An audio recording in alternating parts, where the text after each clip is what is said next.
All right, welcome back to ABA exam review and the continuation of our 6th edition BCBA task list series. We are continuing experimental design with D6, critique and interpret data from single case experimental designs. Now, what we're going to cover in this video is the so-called theory and technical aspect of interpreting data from single case experimental designs. In order to actually get very good at interpreting data, you're going to have to put in some work, and I recommend going to your Cooper book and looking through the endless graphs they have in that book, okay? And just practice looking at the data, looking at the trends, looking at the baselines to the interventions, and just get comfortable looking at those graphs. We're not going to go through 100 graphs in this video because that's not what this series is about. But in order to get good at critiquing and interpreting data, the only way to do it is to actually look at graphed data, and the best resource for that is Cooper. So what we're going to focus on is the, like I said, general theory and concepts behind interpreting data. So when you do look at those graphs, you can do it easily. As always, subscribe for all of our updates. Please help us out and like and subscribe. It really helps us out and it gets you all our updates whenever we post new videos. Check out behavioranalyststudy.com for all of our study materials, including our combo pack. When you pass, let us know so we can include you in the Sunday shout out. Work hard, study hard. Let's get going. So where does single case design data interpretation begin? Well, with visual analysis. And this is really basic stuff as far as interpreting graphs go, but interpreting single subject designs or single case designs with visual analysis is not meant to be hard or challenging. It's the entire idea, right? And in research, it's a little different, obviously, but if we're talking about clinical practice, the beauty of visual analysis opposed to something like a statistical analysis is anyone can conduct visual analysis relatively quickly and relatively easily. And we're looking for a couple different things, right? We're looking for the level, right? The magnitude or value of the data. So how high or low the behavior is occurring. A lot of times you look at a mean or a median level, right? And then we can look at level changes over condition changes. Trends. You should know what a trend is, right? We're looking at the direction and degree of change over time. Are we increasing? Are we decreasing? Are we stable? And then variability, the degree of fluctuation or bounce in the data within a phase. Are we low variability? Are we high variability, right? Something like that. What is the variability? Now, the gift and the curse of visual analysis is it is quick, it's efficient. However, it can be subjective. If I think it's variable, you may not, right? So we want to look as closely as we can and be as careful as we can when analyzing data. And we want to be careful about avoiding seeing data that aren't there. So let's look at an example, a graph showing self-injury at 15, 20 instances per day during baseline, let's say up to here, right? High level, stable trend, low variability. Drops to 1 to 3 instances immediately. So let's say it just goes immediately down when intervention begins. Demonstrates a pretty strong treatment effect. Would we call it a functional relationship? Well, no, we have not done anything to prove a functional relationship. We can hypothesize a relationship, we can hypothesize a treatment effect, and that's all we can hypothesize from that. Now, baseline is where it all begins. Baseline is extremely important. Don't skip baseline. Do not get lazy with baseline. Whether you're researching or in the field doing clinical work, take baseline seriously. It's essential, right? Poor baseline quality undermines your entire experiment or intervention. Why? Well, how would we know any change with 2 baseline data points? And then data all over here doing whatever it does. Well, baseline, we have no reference point, right? Remember, single subject, own control, baseline, super important.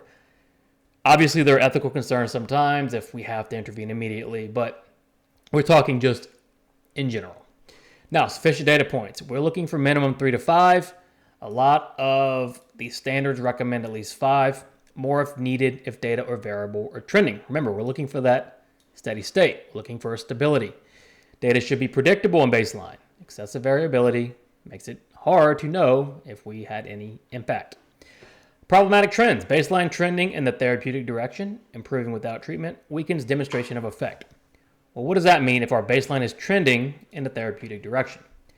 Let's say I want to improve reading fluency, and my baseline looks like this. It's going up. Well, it's already increasing. If I intervene, it still increases. Who's to say I did anything, right? Let's say I want to decrease behavior, and my baseline looks like this. It's decreasing.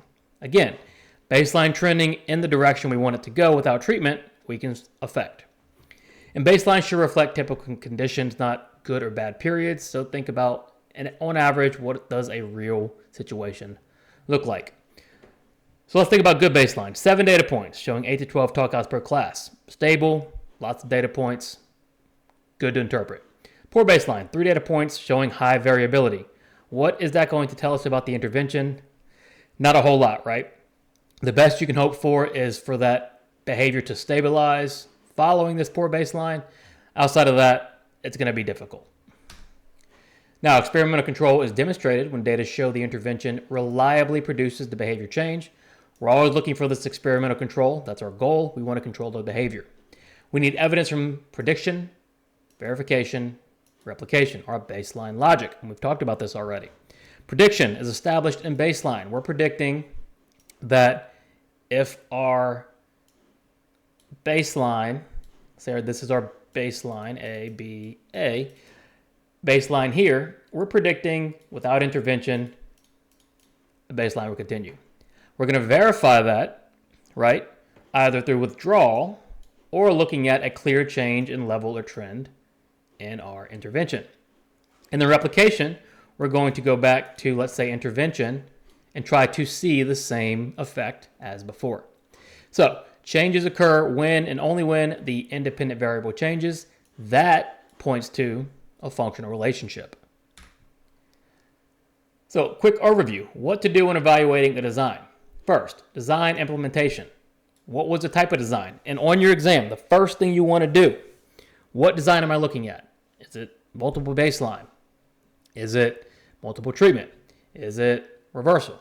Is it changing criterion? Is it a combination? First thing you're doing when looking at any graph, exam, or in practice, what type of design? And then, were procedures executed correctly? Think about fidelity. Next, we would evaluate internal validity. How's our baseline, right? Was it variable? Was it steady? Were we able to control for confounds and extraneous variables? And can we predict, verify, and replicate within our design? Data interpretation. We want to analyze the level, the trend, the variability, and then immediacy and overlap through visual analysis. How long did intervention take to kick in? How much overlap was there between baseline and intervention? And again, this stuff is not challenging, which is the beauty of visual analysis. You just have to practice it. Practical significance. Judge whether changes are clinically meaningful and whether results generalize beyond the specific case.